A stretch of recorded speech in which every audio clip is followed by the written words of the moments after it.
Une femme pauvre aide une fillette perdue à l'aéroport, sans imaginer qu'elle est la fille du gouverneur millionnaire.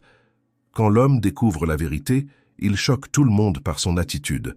Dans les faubourgs discrets de la banlieue, nord de Paris, là où les immeubles gris côtoient les supérettes aux rideaux métalliques toujours à moitié fermés, vivait Claire. À 39 ans, elle était presque devenue une ombre dans la ville lumière. Tous les matins, avant que le ciel ne se lève entièrement, elle enfilait son uniforme de travail, un pantalon trop large, une veste usée et des gants en caoutchouc toujours un peu humides.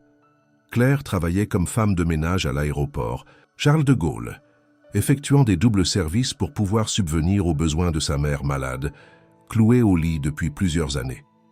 Son quotidien était une suite de tâches répétitives, de regards fuyants et de silence. Personne ne retenait son prénom. Pour la plupart, elle n'était qu'une silhouette de passage, un bruit de balai sur le carrelage. Pourtant, Claire possédait une douceur rare, une bienveillance qui transparaissait dans sa manière de replacer les objets oubliés avec soin ou de saluer timidement les collègues qui ne lui répondaient jamais. Margot, sa voisine de palier, disait souvent que si le monde avait un peu plus de Claire, il serait bien moins cruel. Ce matin-là, la pluie tombait sans relâche sur le tarmac. Le ciel bas et gris semblait vouloir écraser Paris sous son poids. Claire avait pris son service à 5 heures du matin.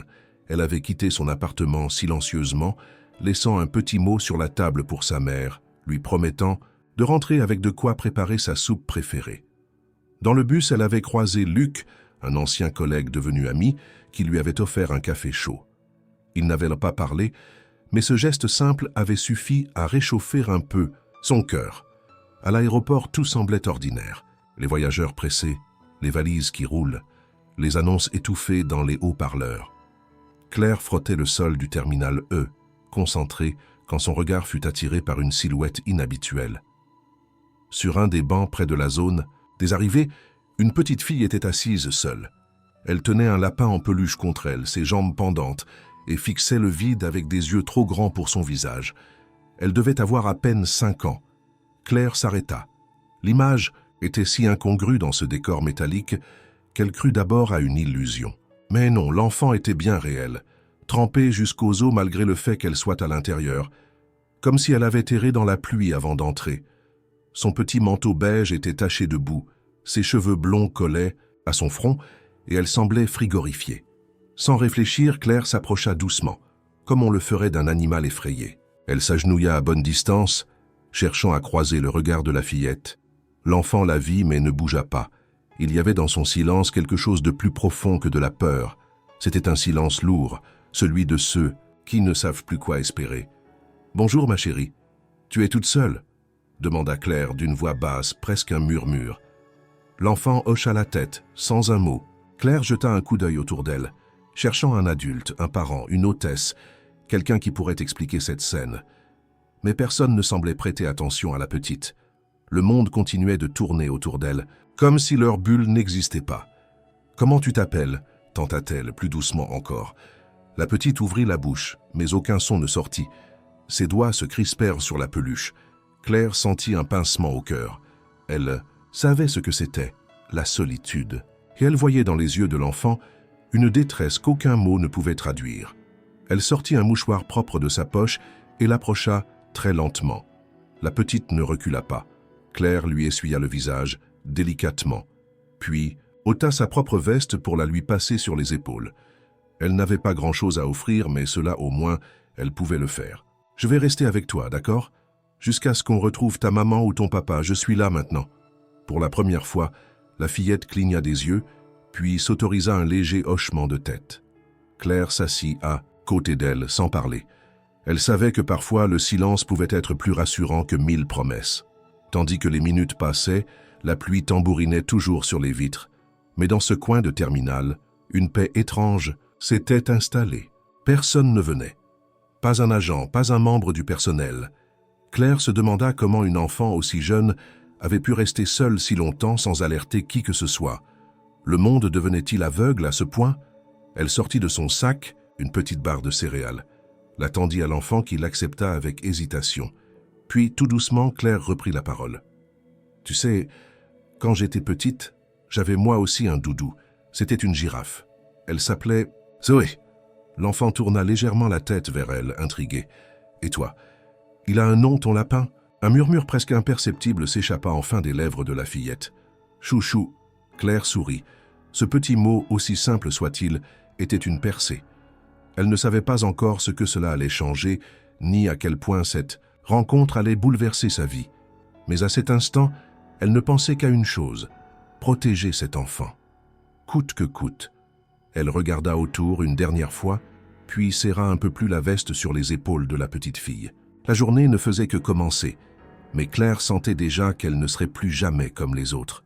Le silence du terminal semblait absorber chaque son, comme si le monde extérieur s'était suspendu le temps d'un instant, retenant son souffle autour de cette femme et de cet enfant. Claire restait assise à côté de la petite, jetant de temps à autre un regard inquiet vers les allées bondées, où des centaines de passagers passaient sans remarquer leur présence. Elle n'avait jamais été formée à ce genre de situation, et pourtant il n'y avait aucune hésitation en elle. Elle sentait que quitter cet enfant serait une trahison. L'enfant s'appelait Élise. Elle avait murmuré son prénom après une longue pause, alors que Claire lui racontait une histoire anodine de son quartier sur un chat errant qui venait souvent voler du pain dans l'épicerie de Margot. Ce prénom, Élise, sonnait avec une douceur étonnante, presque aristocratique, comme sorti d'un autre monde. Claire l'avait répété doucement, comme pour l'ancrer dans la réalité, lui donner un sens plus concret. Élise, elle ne ressemblait pas aux enfants qu'on croisait souvent dans les couloirs de l'aéroport. Elle avait une grâce étrange, une manière de parler, même dans ses silences, qui trahissait une éducation raffinée. Son langage corporel, ses gestes, sa posture, tout en elle évoquait un univers d'ordre et de soins, bien éloigné des bancs publics et des gilets de sécurité fluorescents. Claire aurait pu la conduire tout de suite au bureau de sécurité, au service des objets trouvés comme on le faisait parfois avec les enfants perdus. Mais Élise avait refusé. Dès que Claire avait tenté de la prendre par la main pour l'emmener, elle s'était crispée. Ses yeux s'étaient écarquillés de panique, et elle s'était agrippée plus fort à son lapin en peluche, Chouchou. Il y avait dans ce refus une terreur viscérale, inexplicable. Claire n'avait pas insisté. Elle s'était rassise lentement à côté d'elle, respectant cette peur, et avait choisi d'attendre. Les heures passaient, et personne ne semblait venir chercher Élise. À mesure que le temps s'étirait, Claire essayait d'en savoir davantage, sans la brusquer. Élise répondait par bribes, entre deux bouchées de la barre de céréales ou en fixant le sol. Elle avait dit qu'elle était venue en voiture, qu'il y avait eu beaucoup de monde, qu'on lui avait dit de rester assise ici. Mais elle ne se souvenait plus de qui exactement. Un monsieur avec des lunettes, une femme en manteau noir. Claire fronçait les sourcils en écoutant, tentant de recoller les morceaux d'un récit incohérent, marqué par la confusion d'un esprit trop jeune pour comprendre ce qui s'était vraiment passé. Claire avait sorti son téléphone et, après une hésitation, avait appelé le service de sécurité de l'aéroport. Elle avait expliqué qu'une enfant semblait perdue. On lui avait répondu d'attendre sur place, qu'un agent passerait. Mais personne n'était encore venu. Peut-être son appel avait été perdu dans le tumulte quotidien du terminal. Ou peut-être que, comme souvent, les appels de Claire étaient jugés moins prioritaires, relégués à la fin d'une liste invisible. Malgré tout, Claire restait calme. Elle sentait une étrange connexion avec Élise, une résonance difficile à expliquer. Peut-être parce qu'elle-même savait ce que c'était que d'être oubliée dans un coin.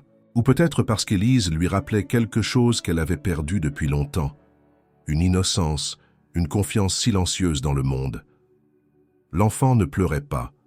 Elle ne se plaignait pas.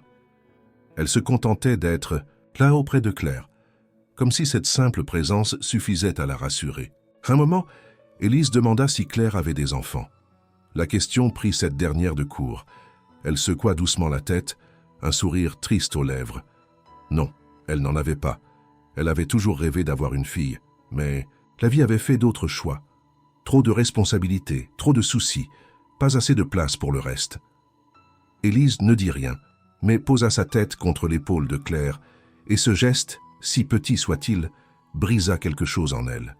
Elle sentit ses yeux se remplir de larmes, mais elle les ravala avec la discrétion d'une femme habituée à cacher ses émotions. Peu à peu, Élise commença à parler un peu plus. Elle mentionna une grande maison, un jardin avec des statues, un monsieur qui portait toujours des cravates rouges. Elle parlait comme une enfant qui ne sait pas ce qui est important, mais chaque mot éveillait la curiosité de Claire. Cette maison, ces statues, cette manière de nommer les choses, il y avait quelque chose d'étrange, d'incongru. Claire se disait que cet enfant n'était peut-être pas une petite fugueuse ordinaire, pas une égarée de banlieue. Mais elle repoussa cette pensée. Ce n'était pas son rôle de juger ou d'imaginer. Ce qui comptait, c'était qu'Élise était seule et que personne n'était venu. Le jour avançait. Des agents de nettoyage passaient, des annonces de vol retentissaient, des gens couraient avec leurs valises, mais autour de Claire et Élise, le monde semblait ralentir. Claire avait appelé une seconde fois la sécurité. Cette fois, on lui avait dit qu'un agent était déjà en route.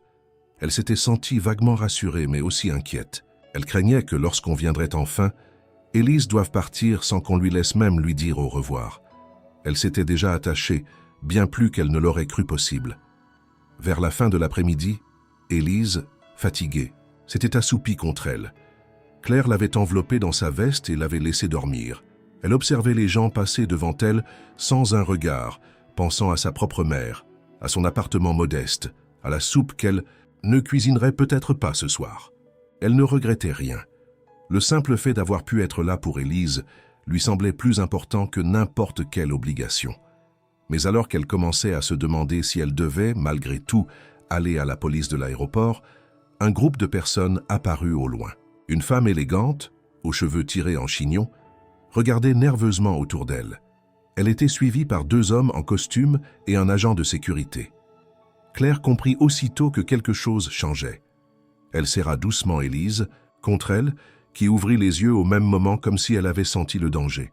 « Élise, » murmura Claire, « je crois que quelqu'un vient pour toi. » L'enfant se redressa lentement, encore ensommeillée. Quand elle aperçut la femme, elle se redressa brusquement et recula instinctivement vers Claire, se cachant presque derrière elle. Claire sentit sa main s'agripper à son bras.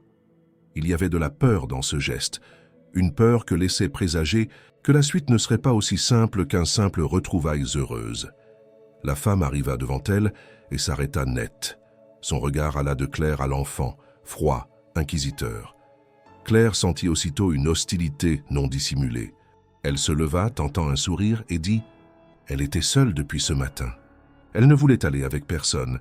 Je suis resté avec elle, Mais la femme l'interrompit sèchement. « Où l'avez-vous trouvée exactement ?» demanda-t-elle sans émotion. Claire répondit, mal à l'aise. Les 2 hommes, en costume, s'étaient déjà approchés d'Élise.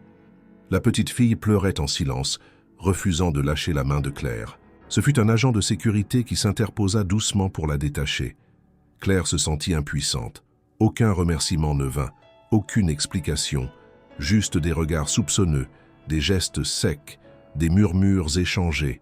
Puis, en quelques secondes, Élise disparut au milieu du groupe, emmenée sans un mot de plus. Claire resta seule, la veste entre les mains, le cœur lourd.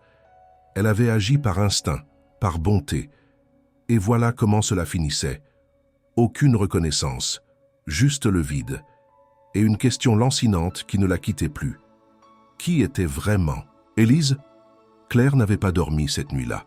Allongée sur son vieux matelas à côté du lit médicalisé de sa mère endormie, elle revivait chaque instant de sa journée. La main d'Élise dans la sienne, le regard de panique de la fillette, le silence glaçant de la femme qui l'avait emmenée, tout lui revenait en boucle comme une scène qu'on ne parvient pas à oublier. Elle aurait voulu comprendre, poser des questions, obtenir des réponses. Mais personne n'avait daigné lui adresser plus que quelques mots secs, comme si elle avait fait quelque chose de mal en restant auprès d'une enfant perdue. Ce n'était pas tant l'absence de remerciement qui la troublait que cette sensation persistante d'avoir dérangé un équilibre qu'elle ne comprenait pas.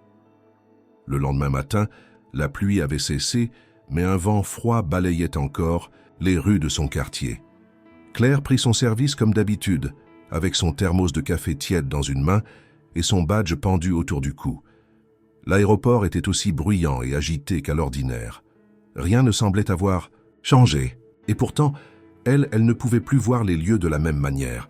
Chaque banc, chaque panneau, chaque passage résonnait maintenant d'un souvenir. Elle se surprit plusieurs fois à chercher Élise du regard, comme si la fillette pouvait réapparaître à tout instant, accompagnée d'un sourire et d'un mot doux. Mais Claire savait que cela n'arriverait pas. C'est dans cette routine chamboulée qu'un événement inattendu se produisit. Alors qu'elle nettoyait les vitres d'une salle d'attente réservée, elle entendit un bruit de talons sur le sol ciré. Une femme s'approchait rapidement, élégante et déterminée, tenant à la main un carnet et un dictaphone. Elle portait un manteau long bleu nuit et un foulard noué autour du cou. Elle s'arrêta à quelques pas de Claire, l'observa un instant puis dit d'une voix claire « Claire, c'est bien cela, je suis Camille Duret, journaliste pour l'Observateur parisien. » Claire se redressa lentement, surprise, le chiffon toujours en main. Elle plissa les yeux. Camille avait un regard vif, curieux, presque trop insistant. « Je vous ai vu hier avec la petite fille. Élise, je crois qu'elle s'appelle. Je suis tombée sur la scène par hasard. J'attendais un vol pour couvrir une conférence à Bruxelles. C'était vous, n'est-ce pas ?» Claire hésita. Elle n'aimait pas parler aux journalistes. Trop souvent, il s'intéressait à des histoires qu'il déformait ensuite pour les rendre plus sensationnelles. Elle avait eu une mauvaise expérience quelques années plus tôt, lorsqu'un accident de bus avait eu lieu dans son quartier et qu'un journaliste l'avait interviewée pour, au final, publier ces mots hors contexte. Elle secoua la tête. « Je suis désolée, je ne veux pas parler de ça. J'ai juste fait ce qui me semblait normal. » Camille ne se laissa pas démonter. Elle sortit un petit carnet de son manteau et y griffonna quelques mots. « Je comprends, croyez-moi. Ce que vous avez fait était admirable, mais je pense que les gens devraient le savoir. Vous n'avez rien à vous reprocher, au contraire. Il s'agit d'une histoire humaine, belle, dans un monde qui en manque cruellement. » Claire recula d'un pas, mal à l'aise. « Non, je ne veux pas de tout ça. Je ne cherche pas l'attention. Je voulais juste aider une petite fille. » Camille rangea lentement son carnet. Son ton se fit plus doux. « D'accord, je respecte votre décision. Mais sachez que si vous changez d'avis, je serai ravi de raconter votre histoire comme elle mérite de l'être. Voici ma carte. » Elle tendit une petite carte blanche que Claire hésita à prendre, puis glissa dans sa poche sans un mot. Camille s'éloigna, mais son regard disait qu'elle n'abandonnait pas l'affaire. Claire soupira. Elle n'avait pas besoin de cette agitation. Elle voulait juste que tout redevienne comme avant, aussi gris et effacé que cela puisse paraître. Mais les jours suivants, elle sentit un changement dans l'air. Certains collègues la regardaient différemment. Pas tous, et pas toujours avec bienveillance. Un agent de sécurité lui fit une remarque étrange en croisant son chemin. « Alors tu fréquentes les hautes sphères maintenant ?» Claire resta interdite, ne sachant pas comment répondre. Elle comprit alors que des rumeurs circulaient. Quelqu'un, quelque part, avait parlé. Peut-être Camille, ou un témoin, ou même un membre du personnel de sécurité. Et pourtant, aucune information officielle n'était apparue. Pas de nouvelles dans les journaux, pas d'images à la télévision.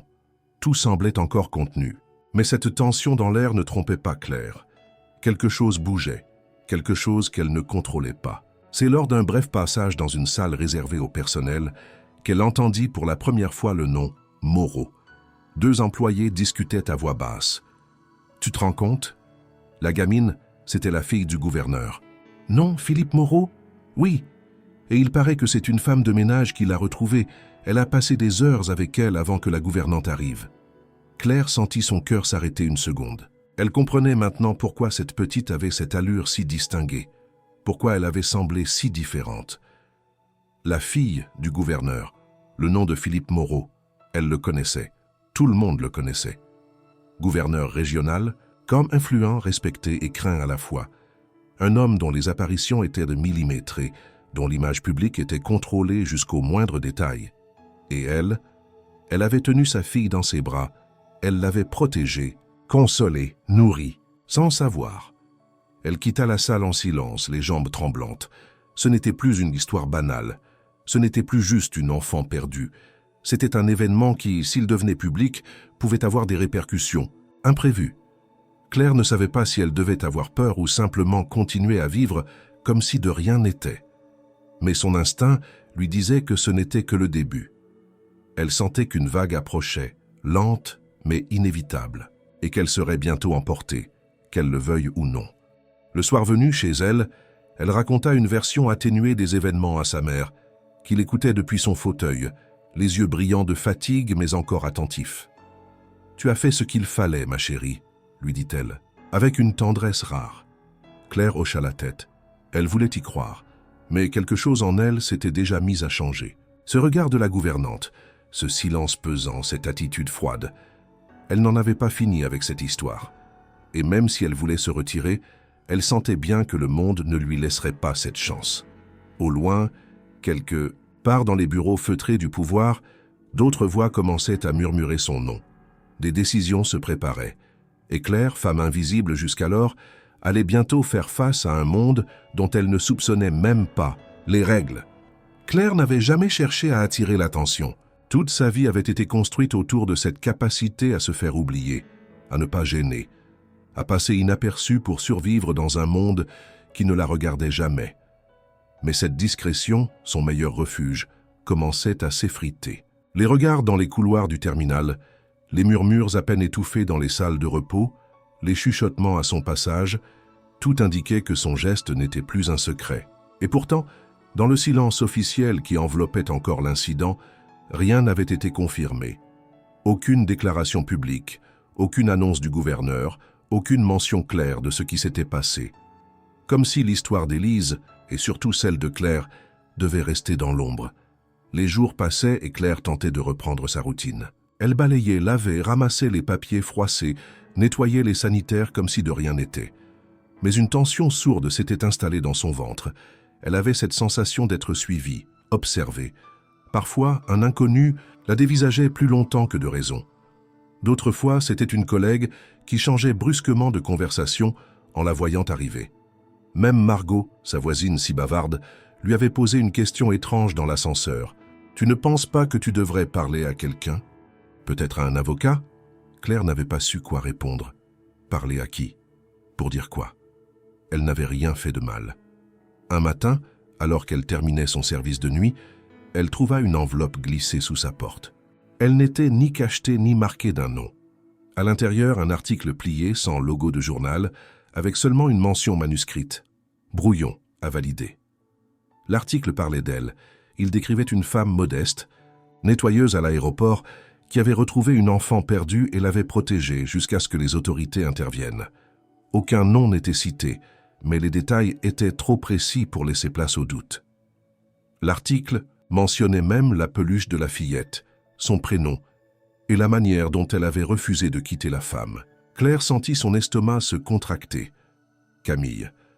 Elle se rendit au café du terminal, à la pause de midi, et trouva la journaliste assise près d'une baie vitrée, tapotant sur son ordinateur portable. Claire s'approcha, nerveuse, tenant l'article froissé à la main.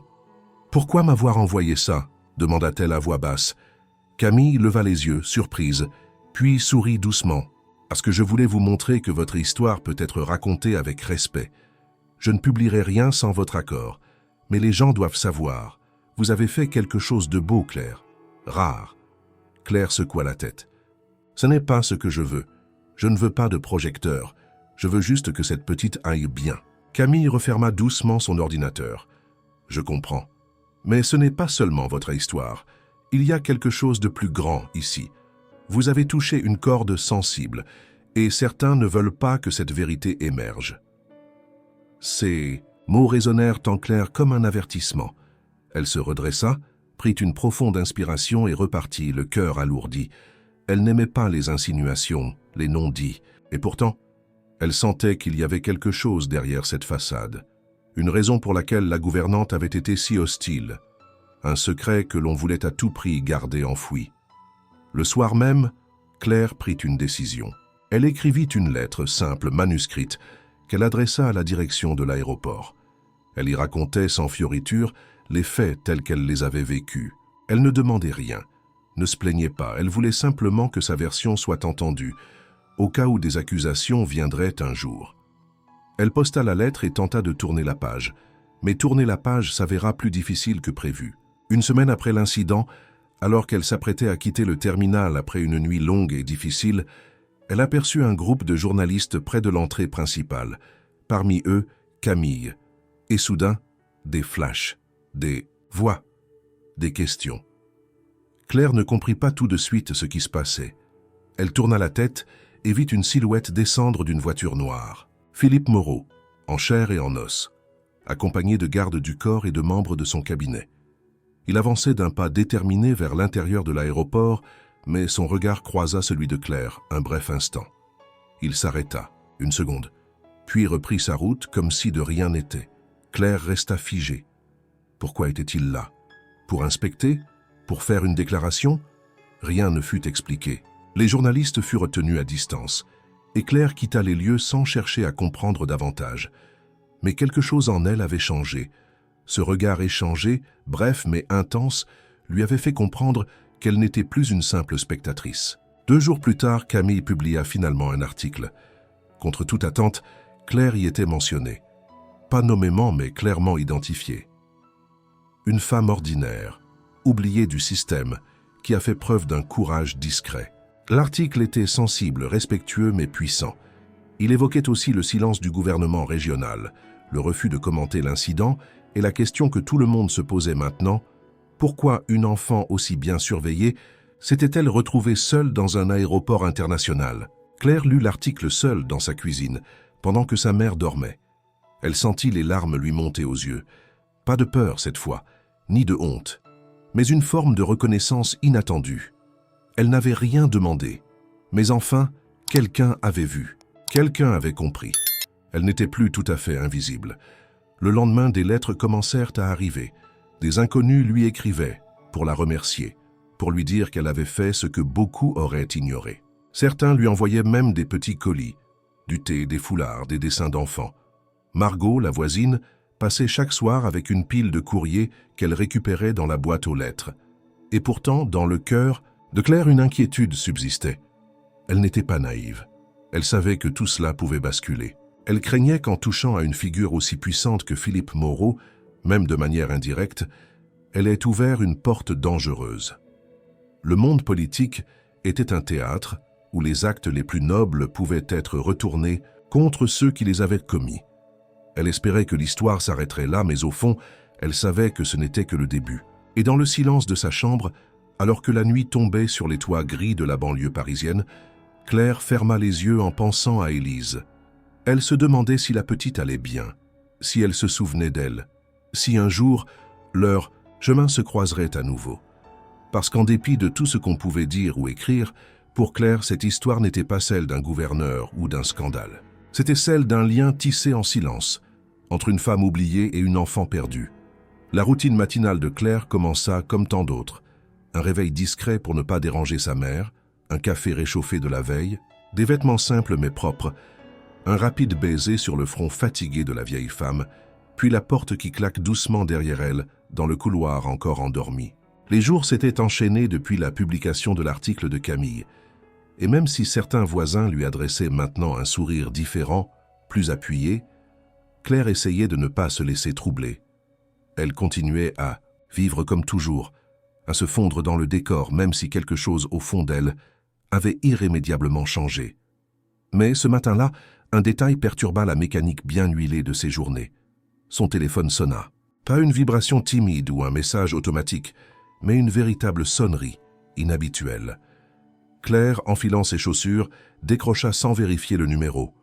Une voix masculine, calme et assurée, se fit entendre à l'autre bout du « Face, bonjour Madame Claire. Ici l'administration du cabinet du gouverneur régional, Monsieur Philippe Moreau. Le gouverneur souhaiterait s'entretenir avec vous en personne. » Claire resta figée, une de ses chaussures à moitié mise. Elle crut d'abord à une erreur, peut-être même une mauvaise blague. Elle n'avait jamais imaginé, même dans ses pensées les plus étranges, recevoir un appel de cette nature. Elle balbutia un « pardon » incertaine, mais la voix répéta, polie et professionnelle, qu'un rendez-vous avait été fixé pour le lendemain après-midi, au palais de Buz, la région, transport officiel inclus. Elle n'eut même pas le temps de répondre que la ligne fut coupée. Elle resta debout plusieurs minutes, hébétée, le téléphone encore contre son oreille. Était-ce réel? Pourquoi le gouverneur voulait-il la voir? Était-ce à cause de l'article? De la situation avec Élise? Voulait-il la remercier, la réprimander, la faire taire? Le doute s'installa comme une brume froide dans sa poitrine. Elle hésita même à en parler à sa mère, craignant de l'inquiéter inutilement. Ce fut finalement Margot, la voisine, qui fut la première au courant, lorsque Claire lui demanda conseil sur quoi porter pour un rendez-vous officiel. Margot, bouche bée, ne cacha pas sa stupeur. Le gouverneur, Philippe Moreau en personne. Claire, tu te rends compte? Tu vas au palais de la région. Tu as besoin d'une robe, d'un manteau, de chaussures dignes de ce nom. Claire refusa poliment toute tentative de relooking. Elle n'avait ni les moyens ni l'envie de se transformer en quelqu'un d'autre. Elle choisit un pantalon foncé, une blouse sobre et sa veste la plus propre. Elle brossa ses cheveux avec soin, mais refusa de se maquiller. Elle voulait être vue telle qu'elle était, authentique, entière, une femme simple. Le lendemain, peu après 2 heures de l'après-midi, 2 voitures noires stationnèrent au bas de son immeuble. Des voisins sortirent sur le pas de leur porte. Des rideaux se soulevèrent discrètement. Margot, bras croisés, observait la scène avec un mélange de fierté et d'incrédulité. Claire descendit les marches avec lenteur, se sentant comme un intrus dans un film qu'elle n'avait pas choisi de regarder. Le chauffeur ouvrit la porte sans un mot. L'intérieur du véhicule sentait le cuir neuf et l'ordre. Le trajet jusqu'au palais régional fut silencieux. Claire regardait Paris défiler par la fenêtre, reconnaissant certains coins qu'elle n'avait jamais vus que de loin. Des quartiers chics, des façades dorées, des voitures brillantes, des passants pressés au téléphone. Le monde du pouvoir. Un monde qu'elle n'avait jamais frôlé et qu'elle approchait maintenant avec un mélange de curiosité et de crainte. À son arrivée, elle fut escortée par 2 agents jusqu'à une grande salle de réunion. Des murs de bois foncé, des tableaux de paysages anciens, une longue table entourée de fauteuils imposants. Claire s'assit là où on lui indiqua, les mains croisées sur ses genoux. Elle n'attendit pas longtemps. La porte s'ouvrit et Philippe Moreau entra. Il était exactement comme à la télévision. Grand, bien coiffé, costume impeccable, démarche assurée. Mais de près, son regard était plus dur, plus froid que sur les écrans. Il s'assit en face d'elle, posa ses mains sur la table et la regarda longuement sans parler. « Madame Claire, je vous ai fait venir pour entendre de votre bouche ce qui s'est passé ce jour-là à l'aéroport. » Sa voix était neutre, sans colère, sans chaleur. Claire hocha lentement la tête et commença à raconter. Elle parla de la petite fille seule, du lapin en peluche, de la pluie, de la peur dans ses yeux, de son refus de partir avec d'autres. Elle décrivit leur attente, les tentatives de contact avec la sécurité, l'arrivée de la gouvernante, le regard d'Élise au moment où on l'avait arrachée à ses bras. Elle ne cherchait ni compassion ni justification. Elle disait simplement la vérité. Philippe Moreau écouta sans l'interrompre. Parfois, il notait un mot. D'autres fois, il la fixait avec une intensité presque dérangeante.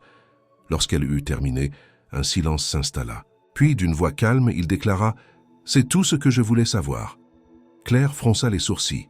C'était tout? Pas de remerciement? Pas d'explication? Pas même une confirmation que la petite allait bien? Mais elle n'osa rien dire.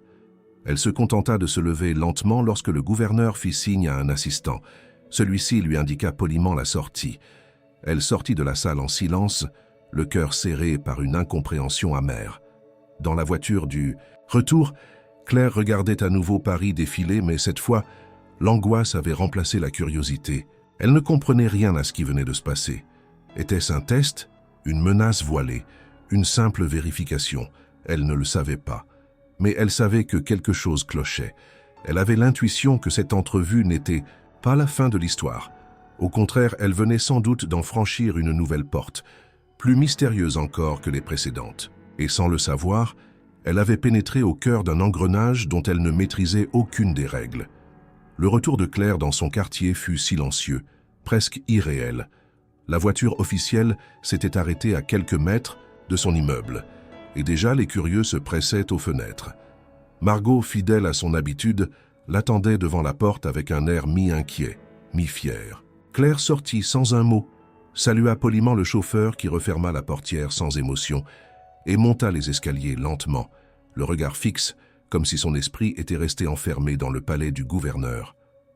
À peine rentrée chez elle, elle se débarrassa de sa veste, s'assit à la table de la cuisine et resta là sans bouger, les mains posées à plat devant elle, le cœur encore prisonnier d'une tension qu'elle ne savait pas nommer.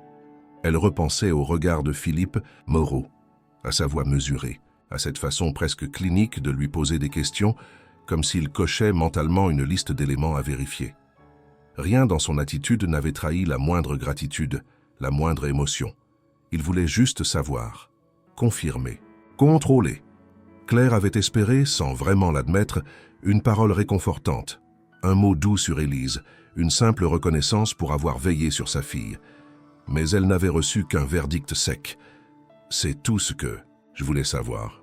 Les jours suivants, elle tenta de reprendre le cours de sa vie, mais une ombre s'était installée dans son quotidien. Le moindre bruit lui faisait lever les yeux. Elle devenait méfiante, guettant les signes d'une menace invisible.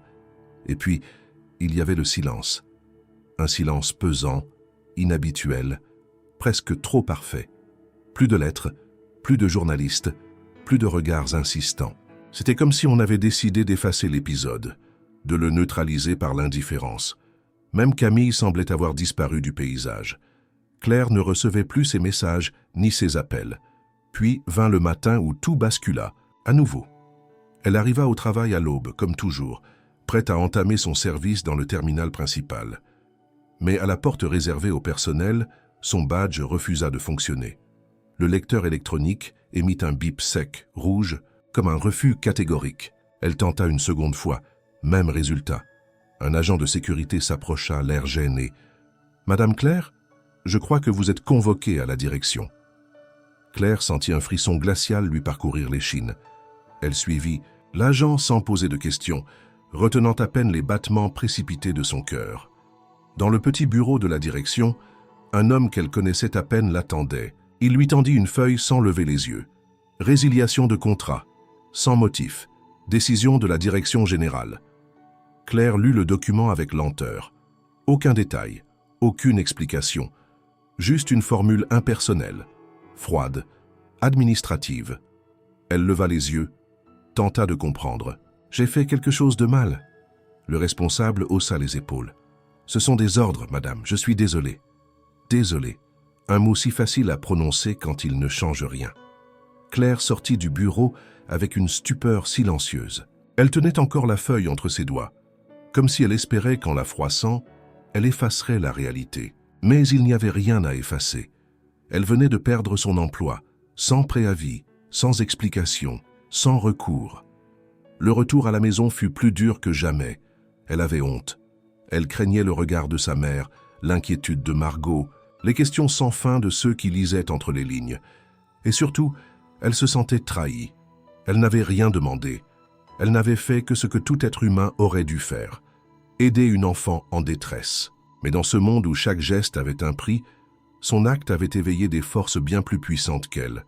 Ce soir-là, elle resta des heures assise dans sa cuisine, sans lumière, écoutant le bruit des voitures au loin. Elle pensait à Élise, se demandait si elle allait bien, si elle se souvenait d'elle, si elle comprenait ce qui s'était passé. Mais plus que tout, elle se demandait pourquoi le monde se retournait ainsi contre ceux qui tentaient simplement d'agir avec cœur. Dans les jours qui suivirent, elle chercha un nouvel emploi. Elle fit des démarches, appela d'anciens contacts, déposa des CV dans des commerces, des hôtels, des petites entreprises de nettoyage. Mais partout, elle sentait une résistance, une hésitation. Son nom semblait avoir été marqué d'une invisible croix, comme si elle portait un sceau d'indésirabilité, un avertissement muet. Elle se rendit alors à Pôle emploi, où on lui proposa des postes bien en dessous de ses qualifications et avec des conditions humiliantes. Elle accepta un entretien pour un poste de nuit dans un entrepôt en périphérie. L'agent administratif lui fit comprendre qu'il valait mieux ne pas trop poser de questions sur son renvoi. Cela ne ferait qu'aggraver sa situation. Claire comprit qu'on cherchait à l'effacer, à lui faire payer d'avoir été visible, même un instant, à lui rappeler sa place. Elle était redevenue invisible, mais cette fois, c'était une invisibilité imposée, punitive. Un soir, alors qu'elle faisait ses courses dans une supérette de son quartier, elle tomba sur Luc, son ancien collègue de l'aéroport. Il l'embrassa sur la joue, l'air sincèrement désolé. « J'ai appris. Je suis désolé, Claire. Ils disent que c'est à cause de... tu sais, des gens puissants. » Elle ne répondit pas. Elle savait déjà. Mais entendre ces mots, de la bouche d'un autre, les rendait encore plus réels. Elle rentra chez elle, les bras chargés de provisions bon marché, pensant à sa mère, qui ne cessait de lui dire que les choses s'arrangeraient. Elle n'y croyait plus. Elle vivait au jour le jour, comptant les centimes, réduisant les repas, évitant de tomber malade. Et pourtant, au fond d'elle, quelque chose résistait. Une force discrète, mais tenace. La même qui l'avait poussée à rester près d'Élise. La même qui l'empêchait de céder complètement à la peur. Elle savait qu'elle ne pouvait pas continuer ainsi. Qu'il fallait comprendre, trouver la vérité. Pourquoi avait-on voulu la faire taire? Pourquoi ce silence de Philippe Moreau après l'avoir convoqué? Et surtout, qui avait ordonné sa mise à l'écart? Une nuit, ne trouvant pas le sommeil, elle ressortit l'article de Camille, le relut mot à mot, et décida de l'appeler. Si quelqu'un pouvait l'aider à tirer ce fil, c'était bien elle. Mais le numéro ne répondait plus. Une voix enregistrée indiquait que la ligne était désactivée. Claire sentit alors une certitude glaciale s'installer. Quelque chose se tramait. Et ce quelque chose avait commencé bien avant qu'elle ne s'en rende compte. Elle n'était plus simplement une femme qui avait aidé une enfant. Elle était devenue un maillon gênant dans une chaîne qu'elle ne comprenait pas encore, mais qu'elle allait devoir affronter, coûte que coûte. Le calme apparent qui s'était installé autour de Claire après sa convocation au palais du gouverneur ne tarda pas à se briser. Pendant quelques jours, elle tenta de retrouver une forme de normalité malgré son renvoi, malgré l'angoisse constante de ne pas pouvoir subvenir aux besoins de sa mère, malgré cette sensation lancinante d'avoir été sacrifiée par un système auquel elle n'avait jamais appartenu. Les économies fondaient à vue d'œil. La peur de la prochaine facture, du prochain médicament, du prochain repas inassuré, la tenaillait chaque matin au réveil. Mais c'était sans compter le retour de ce qu'elle n'attendait plus, l'attention des médias. Tout commença avec une alerte sur son vieux téléphone, une notification d'actualité qu'elle n'avait pas désactivée. Le titre s'étalait en lettres majuscules, « L'héroïne de l'aéroport, une femme de ménage oubliée après avoir sauvé une enfant ». L'article était signé Camille Duret. Claire resta immobile plusieurs minutes, relisant chaque ligne, chaque mot. Camille avait publié sans son accord, mais avec un respect évident. L'histoire était racontée du point de vue de Claire, sans sensationnalisme, avec sobriété. L'article évoquait les conditions sociales de Claire, son dévouement, sa bonté silencieuse. Et surtout, il dénonçait la réaction glaciale des autorités et la disparition soudaine de toute reconnaissance officielle. Claire sentit son cœur battre plus vite. La colère qu'elle avait enfouie depuis des semaines se mêlait à une forme de soulagement. Elle n'était pas folle. Elle n'avait pas inventé cette injustice. Quelqu'un avait vu. Quelqu'un avait osé dire ce que d'autres se contentaient de murmurer. Dans les heures qui suivirent, tout s'accéléra. Les voisins frappèrent à sa porte, certains avec des fleurs, d'autres avec des mots de soutien. Margot pleurait en lisant l'article à voix haute dans la cage d'escalier. Des appels commencèrent à arriver sur le téléphone fixe. Des journalistes, des curieux, des militants, des anonymes. La boîte aux lettres déborda de lettres, de dessins d'enfants, de petites enveloppes contenant quelques billets glissés discrètement avec des mots d'encouragement. Mais avec cette vague de solidarité vint aussi l'inquiétude. Claire savait que plus la lumière se braquait sur elle, plus elle devenait vulnérable. Elle savait que dans les coulisses du pouvoir, certains ne voyaient pas d'un bon œil cette soudaine montée en popularité. Et elle ne tarda pas à en avoir la preuve. Un soir, en rentrant d'une entrevue dans une radio locale, qu'elle avait acceptée à contre-cœur après l'insistance d'un jeune animateur particulièrement respectueux, elle trouva sa porte d'entrée entr'ouverte. Rien ne semblait avoir été volé. Pas de désordre, pas de vitres brisées. Mais sa boîte à documents, celle où elle gardait les copies de son courrier, ses papiers de travail, les lettres de l'aéroport et la convocation du gouverneur, avait été ouverte. Les documents étaient encore là, mais déplacés. L'ordre méticuleux qu'elle avait établi n'était plus le même. Quelqu'un avait fouillé, et cela sans qu'aucune serrure ne soit forcée. Elle appela immédiatement Luc, son ami, de longue date, qui vint la rejoindre en quelques minutes. Ensemble, ils vérifièrent chaque pièce, chaque tiroir. Rien de volé. Juste cette sensation désagréable d'avoir été observée, analysée. Claire n'en doutait pas. Ce n'était pas un cambriolage. C'était un message, une mise en garde. Luc lui proposa d'aller porter plainte, mais elle refusa. Elle ne faisait plus confiance à personne. Et puis à qui se plaindre quand on ne savait même pas contre qui on luttait? Au lieu de cela, elle appela Camille. Cette fois, la journaliste répondit. Elle l'écouta en silence, puis dit simplement « Tu es au centre d'un nœud politique, Claire ? Et ce nœud, certains veulent le trancher avant qu'il ne devienne un scandale. » Claire inspira profondément. « Tu crois qu'ils vont me faire taire ? Camille hésita avant de répondre. « Pas, Sylvoine, que le public est avec toi. Plus tu seras visible, plus ce sera difficile de t'effacer. Mais ça va devenir dangereux. » Le lendemain, Claire fit la une d'un autre quotidien. Une femme simple, une action extraordinaire. Les réseaux sociaux s'enflammèrent, des groupes de soutien furent créés. Une pétition circula, exigeant des réponses de la part du gouverneur. La pression médiatique monta en flèche, et comme souvent dans ce genre de situation, les langues commencèrent à se délier. Un ancien employé de l'aéroport témoigna anonymement que Claire avait été licenciée sur ordre, venue d'en haut. Une autre source affirma que la gouvernante d'Élise exerçait une influence directe sur plusieurs décisions administratives de l'aéroport. Ces révélations firent l'effet d'une bombe.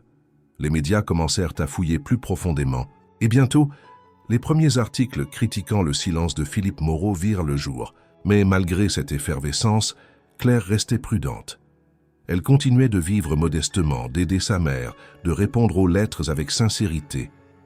Elle n'aimait pas cette célébrité imposée, mais elle comprenait qu'elle ne pouvait plus reculer. Quelque chose en elle avait changé. Elle n'était plus seulement la femme invisible. Elle devenait un symbole, bien malgré elle, d'une France fatiguée d'être ignorée. Un soir, en feuilletant les lettres reçues, elle tomba sur un dessin d'enfant. Une petite fille avait dessiné une femme avec une cape bleue, tenant la main d'une autre plus petite, blonde, tenant un lapin. En dessous, les mots « Merci d'avoir protégé Élise ». Claire sentit ses yeux se remplir de larmes. Elle ne savait pas qui avait envoyé ce dessin. Peut-être une camarade d'école d'Élise, peut-être Élise elle-même, qui sait.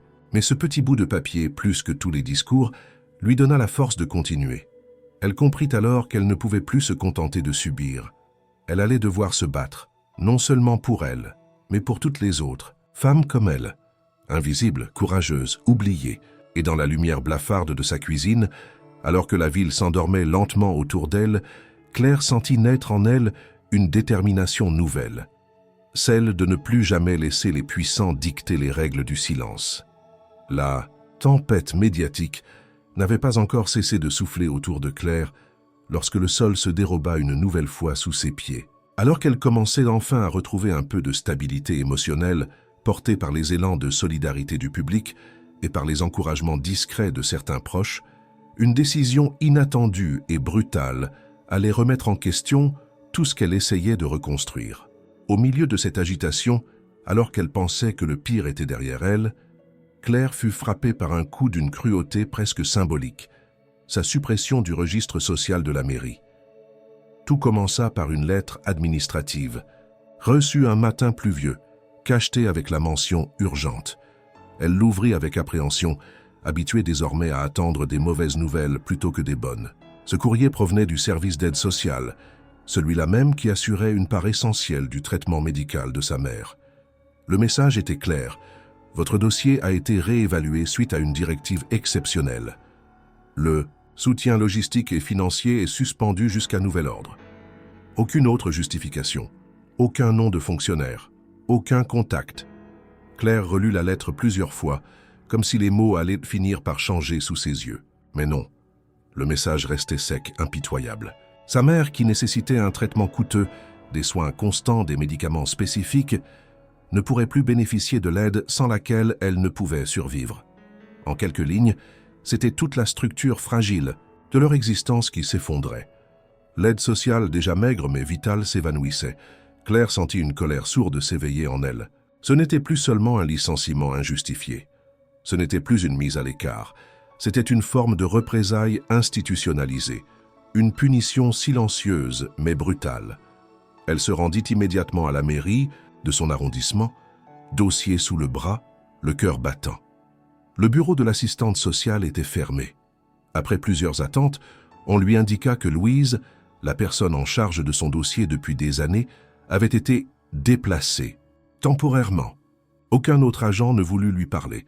Certains baissaient les yeux en la voyant, d'autres détournèrent la tête. Elle n'était plus seulement une citoyenne parmi tant d'autres, elle était devenue un nom gênant dans les fichiers. Claire rentra chez elle, les jambes lourdes, le regard vide. Elle avait tout tenté, elle avait respecté les règles, elle avait demandé de l'aide avec dignité. Et voilà comment on la remerciait.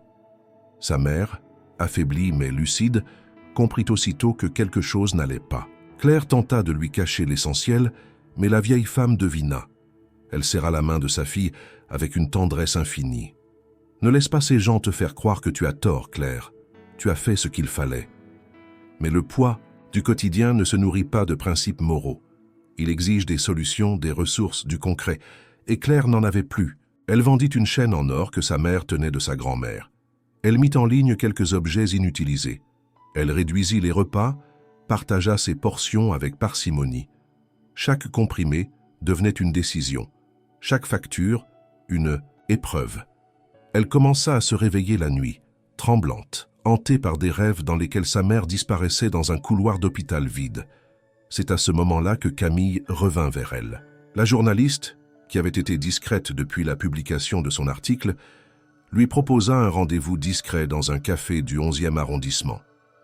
Claire accepta, poussée par le désespoir autant que par la volonté de comprendre. Quand elle arriva, Camille l'attendait déjà avec un ordinateur ouvert devant elle. « J'ai fouillé, dit-elle d'emblée. J'ai contacté des sources, j'ai vérifié les registres administratifs, et ce que j'ai trouvé dépasse tout ce que je pensais. » Claire l'écouta, silencieuse, les mains crispées autour de sa tasse de café. « Tu te souviens de la gouvernante d'Élise? Elle s'appelle Madeleine Vernier. Elle est la sœur du directeur actuel de l'aéroport Charles de Gaulle, et elle est aussi la belle-sœur de l'adjoint aux finances du cabinet régional. » Claire cligna des yeux. Camille continua plus grave. « C'est elle qui a donné l'ordre de t'exclure du périmètre de sécurité ce jour-là. C'est aussi elle qui a transmis ton nom à certains services internes. Officiellement, rien n'est signé. Tout est verbal, tout est opaque. Mais l'effet est là. Ton nom circule dans les réseaux comme non recommandable. » Claire sentit une vague de dégoût monter en elle. Elle se rappelait parfaitement de cette femme, de son regard froid, de son ton méprisant. Et maintenant, tout devenait clair. Ce n'était pas un malheureux concours de circonstances, c'était une machination délibérée. Son renvoi, la suppression de l'aide, l'hostilité soudaine dans son quartier, tout découlait de ce pouvoir insidieux, de cette volonté d'écraser ceux qui n'obéissent pas aux règles implicites du silence. « Et Philippe Moreau ?» demanda-t-elle enfin d'une voix rauque. Camille pinça les lèvres. « Il sait tout, mais il ne dit rien, il attend. » Claire sentit une révolte sourde en elle. On l'avait transformée en paria pour avoir tendu la main à une enfant. On l'avait réduite au silence, appauvrie, menacée, isolée. Mais maintenant qu'elle savait, maintenant qu'elle comprenait les liens, les mécanismes, elle n'allait plus se taire. Ce n'était plus seulement une histoire personnelle. C'était une injustice publique, et elle comptait bien faire éclater cette vérité au grand jour, même si cela devait lui coûter le peu qu'il lui restait. Car ce qu'on lui avait pris, ce n'était pas seulement un emploi ou une aide sociale. C'était le droit d'exister avec dignité. En rentrant chez elle, ce soir-là, Claire passa devant un mur où quelqu'un avait collé une affiche de protestation avec sa photo. On y lisait « Justice pour Claire ». Elle s'arrêta un instant, les yeux humides. Puis elle continua son chemin, plus déterminée que jamais à reprendre la parole qu'on avait voulu lui arracher. Les jours suivants furent pour Claire une succession d'instants suspendus entre colère et vertige. Ce qu'elle avait appris de Camille ne quittait plus son esprit. Chaque nom, chaque lien, chaque décision prise dans l'ombre résonnait maintenant comme une machination implacable montée contre elle. Rien dans sa vie n'avait été conçu pour affronter ce type de combat. Et pourtant, la rage sourde qui battait dans sa poitrine l'empêchait de reculer. Elle ne pouvait plus se contenter de survivre en silence. Elle avait vu trop clair dans le jeu de ceux qui se croyaient intouchables. C'est dans cette ambiance électrique que Camille lui proposa d'assister à une réunion d'un groupe de juristes et d'activistes, organisée dans un local discret d'un quartier ouvrier de la périphérie est de Paris. Ce groupe, composé de professeurs de droit, de journalistes d'investigation et d'anciens agents de la fonction publique, s'était récemment mobilisé autour de plusieurs affaires d'abus de pouvoir. Lorsqu'elle arriva dans la pièce, un peu tremblante, une quinzaine de personnes l'attendèrent déjà. L'accueil fut sobre, respectueux. On lui offrit un siège, un verre d'eau, et on l'écouta avec une attention silencieuse alors qu'elle racontait une fois de plus, mais cette fois avec tout le contexte désormais connu, ce qui s'était réellement passé. Quand elle termina, un homme au visage ridé, assis au fond de la salle, prit la parole.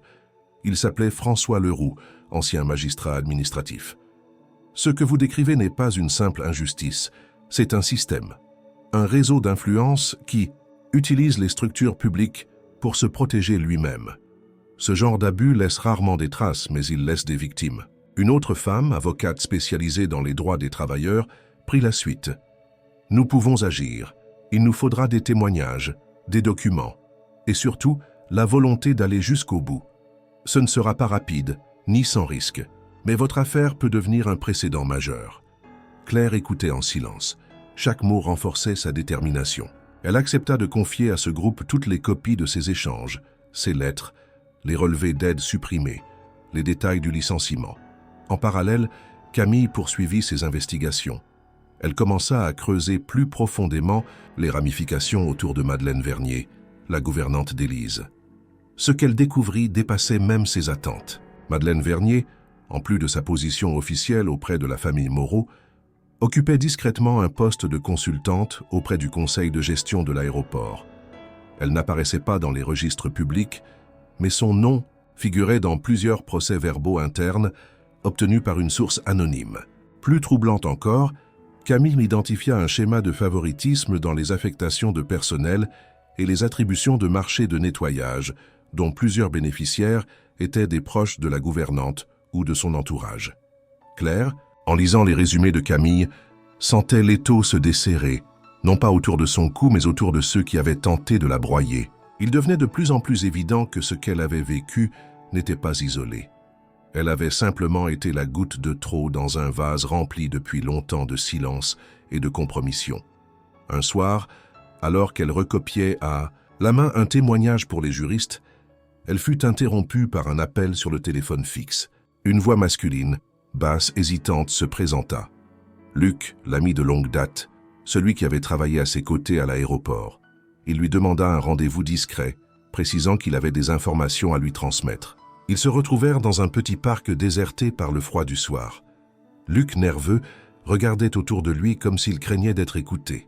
« Je n'ai pas beaucoup de temps. Écoute Claire, je dois te dire quelque chose. J'ai entendu une conversation, il y a quelques semaines, dans le bureau du directeur de la sécurité. Il parlait à voix haute avec une femme. Je ne l'ai pas vue, mais je suis presque certain que c'était Madeleine Vernier. Il disait qu'il fallait te faire sortir du système, que tu étais devenue une menace inutilement visible. Ces mots-là, je m'en souviens exactement. » Claire sentit son souffle se bloquer. Elle ne fut pas surprise, mais entendre ces mots confirmés par quelqu'un d'autre rendait l'injustice plus brutale encore. « Pourquoi tu ne l'as pas dit avant ?» Luc baissa la tête. « J'avais peur. J'ai une famille, un emploi que je ne peux pas perdre. Mais je n'en peux plus de me taire. » Elle le remercia émue, puis retourna chez elle, le cœur gonflé de gratitude mais aussi de responsabilité. Chaque voix qui s'élevait en sa faveur lui rappelait qu'elle ne luttait plus seulement pour elle. Chaque témoignage arraché, au silence consolidait un mur de vérité impossible à ignorer. Quelques jours plus tard, une nouvelle révélation surgit. Camille, avec l'aide de ses contacts, avait obtenu une copie d'un rapport de l'inspection interne de l'aéroport, datant de 3 ans, où figurait déjà le nom de Madeleine Vernier dans une affaire de conflit d'intérêts liée à l'attribution de marchés publics. L'affaire avait été classée sans suite, mais l'agent qui avait mené l'enquête avait été muté 6 mois plus tard dans une zone rurale. Ce document, une fois recoupé avec le reste des informations, constituait une pièce maîtresse. Claire n'était pas seulement une victime isolée. Elle était la preuve vivante d'un système de représailles mis en œuvre par un réseau d'influence dissimulé derrière des fonctions honorables. L'équipe de juristes décida alors de lancer une action juridique officielle. Une plainte pour abus de pouvoir, discrimination administrative et harcèlement institutionnel fut déposée contre X, mais les documents accompagnaient déjà un faisceau de noms. Claire signa la plainte avec une main tremblante, mais ferme. Ce fut dans ce contexte de tension croissante que Philippe Moreau, le gouverneur lui-même, annonça qu'il convoquerait une conférence de presse dans les jours à venir. Aucun motif ne fut donné. Mais dans les couloirs du palais régional, on commençait à murmurer que la pression populaire devenait trop forte, que l'homme fort de la région n'aurait bientôt plus d'autre choix que de réagir publiquement. Claire, informée par « Camille ne dit rien », elle attendait. Elle ne voulait pas d'excuses vides ni de gestes symboliques. Elle voulait la vérité. Elle voulait que tout le monde sache. Et elle savait qu'au moment venu, elle regarderait Philippe Moreau droit dans les yeux, non plus comme une femme invisible, mais comme celle qui avait osé briser le silence. La tension était palpable dans l'air de Paris ce matin-là, comme si la ville tout entière retenait son souffle. Les chaînes d'information annonçaient depuis l'aube que le gouverneur régional, Philippe Moreau, tiendrait une conférence de presse exceptionnelle dans la salle principale du palais de la région à 11 heures du matin précise. Aucun détail n'avait été communiqué à l'avance. Pas d'ordre du jour, pas d'indication politique, pas même une allusion au scandale grandissant qui secouait son cabinet. Et pourtant, tout le monde savait, tout le monde devinait. Les révélations sur les abus de pouvoir, la plainte déposée, le rôle de Madeleine Vernier, les liens avec l'aéroport, la presse, les réseaux sociaux, les plateaux télévisés, tous ne parlaient plus que de cela. Claire, chez elle, se leva tôt. Elle n'avait pas dormi. La nuit avait été hantée par des images de micros, de caméras, de regards scrutateurs. Sa mère, fragile mais lucide, insista pour qu'elles regardent ensemble l'événement en direct. Margot apporta du café, s'installa avec elle, les mains nouées. À 10h55, la télévision diffusait déjà des images. En direct du palais, des journalistes alignés, des appareils braqués vers le pupitre vide. À 11h pile, la porte s'ouvrit. Philippe Moreau entra. L'homme était pâle, visiblement fatigué. Il portait un costume sombre, une cravate sobre. Pas de fanfare, pas de musique d'introduction, seulement le grésillement léger des micros. Il salua brièvement, posa ses mains sur le pupitre, leva les yeux vers les caméras. Puis il parla, lentement, posément, mais avec une gravité qui saisit d'emblée tous ceux qui l'écoutaient. « Citoyennes, citoyens, j'ai convoqué cette conférence de presse pour assumer publiquement ce que l'honneur et la justice m'obligent à reconnaître. » Le silence dans la salle était total. À travers l'écran, on percevait la tension des journalistes, prêts à capter chaque mot, chaque intonation. Il y a plusieurs semaines, ma fille Élise s'est retrouvée seule dans un aéroport. Par une suite d'erreurs inacceptables, elle a été abandonnée, sans protection, sans surveillance. Ce qui aurait pu se transformer en tragédie a été évité grâce à l'intervention d'une femme que nous avons tous ignorée, trop longtemps. Il s'interrompit. On voyait ses mains trembler légèrement. Cette femme s'appelle Claire. Elle n'est pas ministre. Elle n'est pas cadre. Elle n'a aucun pouvoir, aucun réseau, aucune fortune. Mais elle a fait preuve d'un courage, d'une bonté et d'une humanité que peu d'entre nous auraient eu. Claire sentit son cœur battre plus fort. Sa mère lui prit la main. Margot retenait un sanglot. « Et que s'est-il passé ensuite ?» reprit Moreau. « Rien. Pire, elle a été licenciée, ostracisée, privée de ses droits. Sociaux. Son nom a été associé à des ordres d'exclusion non officiels, orchestrés au sein même de l'administration que je suis censé diriger. Des murmures parcoururent la salle. Certains journalistes prenaient frénétiquement des notes, d'autres fixaient à l'orateur. Interdit. Je ne peux plus tolérer ce silence. Aujourd'hui, je prends publiquement mes responsabilités. Je reconnais les fautes commises au sein de mon cabinet.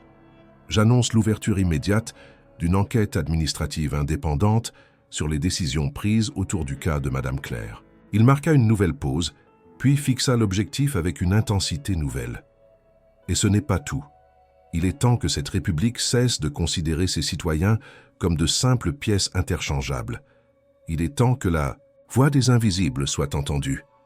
Un murmure monta dans les couloirs du palais, tandis qu'un frisson parcourait l'audience. C'est pourquoi, aujourd'hui, je propose à Madame Claire un poste au sein de mon cabinet. Pas un geste symbolique, une fonction réelle, celle de conseillère spéciale pour les politiques sociales en faveur des familles précaires. Claire sentit sa gorge se nouer. Elle n'y croyait pas après tout ce qu'elle avait vécu. Elle regardait l'écran, bouche entrouverte, incapable de dire un mot. Philippe Moreau continuait, plus solennel que jamais. Cette nomination ne sera pas un geste isolé. Elle s'inscrit dans un plan global de révision de nos politiques d'embauche, de contrôle des conflits d'intérêts et de transparence, des décisions administratives. Nous devons reconstruire la confiance, et cela commence par la reconnaissance de nos fautes. Les questions fusèrent ensuite. Des journalistes demandaient des précisions sur la gouvernante, sur les liens familiaux, sur les documents révélés par la presse. Moreau répondit sans détour. Il confirma que Madeleine Vernier avait été mise à pied à titre conservatoire, que plusieurs responsables administratifs étaient entendus. Il assuma, publiquement et fermement. Dans le petit appartement de Claire, le silence était total. Lorsqu'enfin le gouverneur quitta la salle, les caméras le suivant comme une ombre, Margot se tourna vers elle. « Tu as vu? Tu as entendu? Il l'a dit. Ton nom, il t'a reconnu. » Claire hocha la tête, abasourdie. Tout allait trop vite. Elle n'avait pas eu le temps de réfléchir à une réponse, à une décision. Mais une chose était certaine, ce moment n'était pas un rêve. C'était réel. C'était son histoire. Et elle entrait désormais dans un autre chapitre. Le téléphone sonna, puis une autre ligne, puis encore. Des journalistes, des avocats, des citoyens, des inconnus. Tous voulaient l'entendre, la voir, savoir si elle acceptait. Mais Claire se tourna d'abord vers sa mère, puis vers Margot. Ce n'était pas à eux de décider, mais c'était à eux qu'elle devait cette première réaction. Elle ferma les yeux, inspira profondément, puis déclara d'une voix calme mais assurée « S'ils veulent que ma voix soit entendue, alors je parlerai, mais pas pour moi seul, pour toutes celles et ceux qu'ils ont fait taire avant moi. » Le lendemain du discours historique de Philippe Moreau, Claire se réveilla dans un tourbillon de sons et d'images. Les chaînes d'information rediffusaient en boucle les extraits les plus marquants de la conférence. Son nom, son visage, sa voix, tout ce qu'elle avait tenté de préserver dans l'ombre pendant des années se trouvait maintenant sous les projecteurs. Une part d'elle se sentait nue, vulnérable, comme si le monde entier fouillait son intimité sans y avoir été invité. Mais l'autre part, celle qui avait traversé les mois d'humiliation, de solitude et de peur, se redressait avec une force nouvelle. Cette part-là savait que reculer maintenant serait renoncer à tout ce qu'elle avait enduré. Les premières heures furent chaotiques. Des journalistes se tenaient en bas de son immeuble, certains avec des bouquets de fleurs, d'autres avec des caméras braquées vers ses fenêtres. Des voisins passaient pour la saluer, parfois maladroitement, parfois avec sincérité. Margot s'érigeait en sentinelle à la porte, distribuant café et réponses sèches à ceux qui forçaient trop. La mère de Claire, fatiguée mais fière, regardait tout cela avec un sourire discret. Elle, qui avait toujours cru en la bonté de sa fille, voyait enfin le monde reconnaître ce qu'elle avait vu depuis toujours. En début d'après-midi, Claire reçut un appel officiel du cabinet du gouverneur. On lui proposait un rendez-vous privé avec Philippe Moreau, cette fois non pas comme une convocation, mais comme une rencontre entre égaux. L'entretien aurait lieu dans un bureau secondaire, sans caméra, sans journaliste. Elle accepta, non pas avec empressement, mais avec la certitude que cette fois, elle viendrait non pour se justifier, mais pour écouter et décider. Le trajet fut silencieux. Pas de voitures officielles cette fois, mais un taxi payé par le cabinet, comme pour marquer une rupture avec les méthodes précédentes. Lorsqu'elle entra dans le bâtiment, un jeune attaché l'accueillit avec respect, lui proposa un café, lui expliqua le déroulement. Puis, à l'heure dite, elle fut introduite dans un bureau aux murs clairs, sans luxe ostentatoire, mais d'une sobriété calculée. Philippe Moreau l'attendait, debout, sans garde du corps. Il s'avança et lui tendit la main.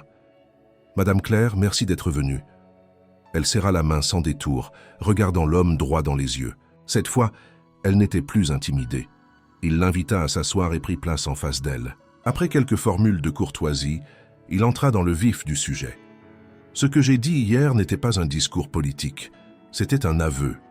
Vous avez été victime d'un système qui se protège lui-même, et j'en fais partie. Je ne vous demande pas de me croire sur parole, mais de me donner une chance de réparer. » Claire écoutait, impassible.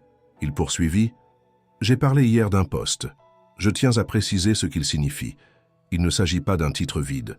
Vous auriez un bureau ici, une équipe restreinte, une ligne directe avec mon secrétariat.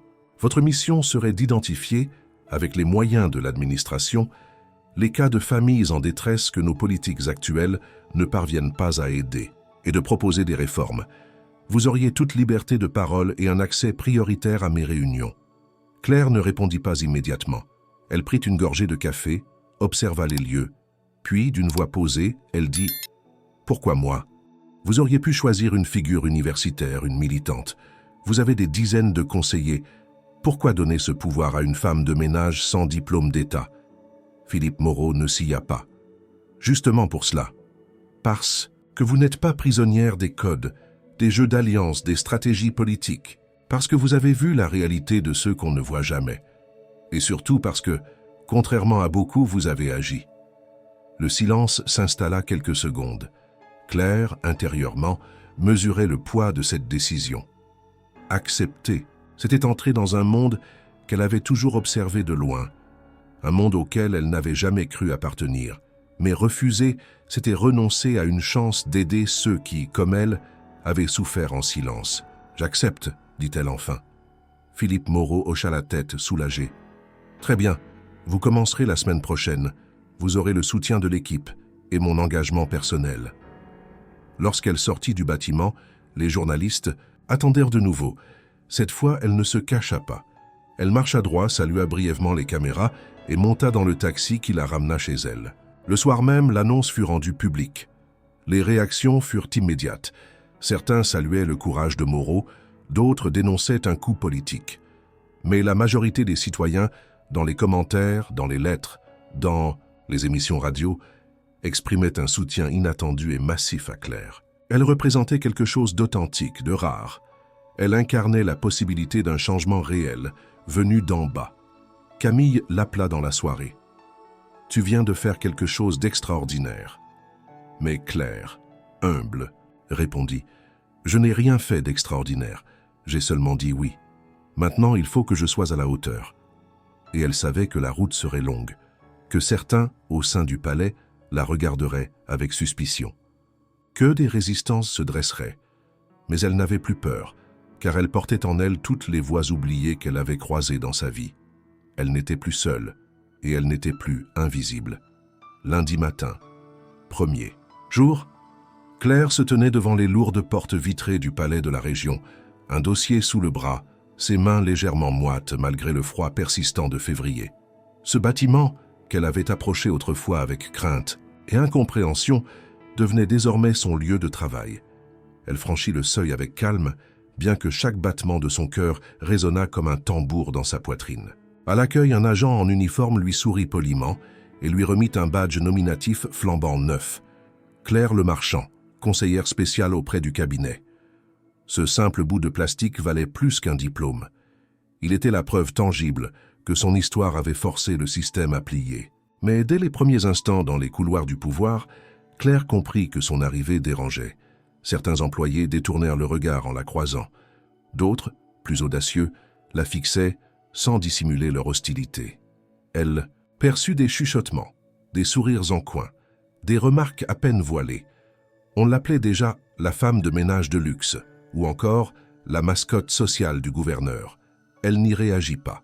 Elle avait vécu trop d'humiliations réelles pour se laisser troubler par des sarcasmes bureaucratiques. Le bureau qui lui avait été attribué était modeste, situé dans une aile latérale du bâtiment, avec vue sur une cour intérieure. Un ordinateur, 2 fauteuils, une étagère encore vide. Mais Claire n'avait jamais eu de bureau à elle. Elle s'assit, toucha la surface lisse du bois, respira un grand coup, puis alluma l'ordinateur. Elle se mit aussitôt au travail. Durant la première semaine, elle éplucha les dossiers sociaux transmis par les communes. Elle analysa les statistiques d'exclusion, de pauvreté infantile, d'inégalité d'accès aux soins. Elle fit ce que personne ne faisait. Elle appela directement les familles listées. Elle leur parla, les écouta, prit des notes. Elle leur dit qu'elle comprenait. Pas pour les apaiser, mais parce que c'était vrai. Elle comprenait leur solitude, leur colère, leur honte, et ces voix qu'elle recueillait devinrent la matière première de ses propositions. Au bout de quelques jours, elle présenta son premier rapport. Un document de 20 pages, dactylographié, accompagné de lettres manuscrites de famille, de témoignages anonymes, de recommandations simples mais précises. Elle ne parlait pas de grandes réformes abstraites, mais de solutions pratiques. Accès direct à un référent social par quartier, mutualisation des aides au logement et à la santé, simplification administrative, création de guichets uniques dans les quartiers sensibles. Le gouverneur, après l'avoir lu, lui dit simplement « C'est concret, c'est ce qu'il faut ». Mais tous ne partageaient pas son enthousiasme. Lors de sa première réunion de cabinet, les regards posés sur elle étaient lourds de jugement. Certains hauts fonctionnaires, froissés par l'idée qu'une femme sans formation académique les contredise, la prirent de haut. On tenta de relativiser ses chiffres, de questionner la véracité de ses sources. Claire ne répliqua pas immédiatement. Elle écouta, puis, d'une voix claire, elle cita mot pour mot les phrases des mères qu'elle avait appelées. Elle rappela le nom des enfants, les adresses, les délais d'attente pour un rendez-vous médical, les ruptures de contrat de bail, les files d'attente au secours populaire. Le silence se fit dans la salle. Car la réalité ne se conteste pas, quand elle est dite avec la voix de ceux qu'on ignore. Mais tout ne fut pas affrontement. Certains collaborateurs du gouverneur vinrent discrètement la remercier après les réunions. D'autres lui proposèrent des pistes de travail, des contacts dans les associations locales. Une jeune chargée de mission, Elina, lui apporta des dossiers qu'elle ne pouvait faire remonter sans l'appui de quelqu'un comme Claire. Peu à peu, un petit cercle se forma autour d'elle, un noyau de résistance à la logique froide des chiffres sans visages. Et au cœur de cette mutation, un moment inattendu la bouleversa. Un après-midi, alors qu'elle traversait le hall du palais, elle entendit une petite voix l'appeler. « Claire !» Elle se retourna. Élise était là, vêtue d'un manteau rouge accompagnée d'une femme plus jeune que la gouvernante d'avant. La petite s'approcha lentement, timidement, puis ouvrit les bras. Claire se baissa aussitôt, la prit contre elle. Elle sentit le cœur de l'enfant battre vite, comme si elle contenait depuis longtemps cette émotion. Élise sortit ensuite une feuille pliée dans sa poche. Un dessin. On y voyait deux personnages. L'un, une femme avec une cape bleue, souriante l'autre, une petite fille avec un lapin en peluche. En haut, un mot unique, maladroitement écrit mais lisible. « Merci ». Claire sentit les larmes lui monter aux yeux. Elle regarda autour d'elle, vit quelques employés observer la scène avec surprise, mais elle n'en avait cure. Ce dessin valait plus que tous les rapports du monde. Il lui rappelait pourquoi elle était là, pas pour flatter un ego, ni pour corriger une injustice personnelle, mais pour construire un pont entre les deux Frances, celle qui souffre en silence et celle qui croit savoir. Dans les semaines suivantes, Claire continua son travail avec ardeur. Elle rencontra des responsables d'associations, des maires de petites communes, des directeurs d'écoles. Elle refusa les invitations médiatiques, préférant l'action discrète au bavardage des plateaux télé. Son bureau, d'abord vide, se remplit de dessins d'enfants, de lettres d'anonymes, de photos de famille. Chaque objet était un rappel de ce qu'elle représentait désormais. Et si certains continuaient à murmurer dans les couloirs, d'autres commençaient à parler d'elle avec respect, non plus comme d'une anomalie dans le système, mais comme d'une nécessité. Une voix vraie, enfin, au cœur d'un palais, souvent sourd. Elle savait que le chemin serait long, semé d'embûches, mais elle n'était plus seule. Et à chaque fois qu'elle doutait, elle rouvrait ce dessin d'Élise, cette héroïne à la cape bleue. Ce n'était peut-être qu'un rêve d'enfant, mais c'était aussi une promesse, celle de ne jamais renoncer à faire entendre les voix oubliées. 1 an s'était écoulé depuis que Claire avait franchi pour la première fois les portes du palais de la région, investie de cette mission que beaucoup avaient qualifiée d'utopique. En 12 mois, elle avait traversé toutes les phases d'un parcours improbable. La méfiance, les attaques silencieuses, les hésitations internes, mais aussi les victoires discrètes, les alliances sincères et les regards qui changeaient. Ce chemin, elle ne l'avait pas emprunté pour devenir une figure publique. Elle l'avait suivi parce qu'elle savait mieux que personne ce que cela signifiait de ne pas être entendue, de ne pas compter. La transformation pourtant était visible. Le programme qu'elle avait contribué à mettre en œuvre, intitulé « Voix citoyenne », avait déjà permis l'ouverture de 30 centres sociaux de proximité dans les zones les plus négligées de la région. Les délais d'attente pour les aides au logement avaient été réduits de moitié. Les associations locales recevaient désormais un financement plus transparent et un système de suivi indépendant avait été instauré. Mais au-delà des chiffres, c'était la perception qui avait changé. On écoutait les histoires des familles. On valorisait les témoignages. On n'étiquetait plus les gens seulement par leur dossier.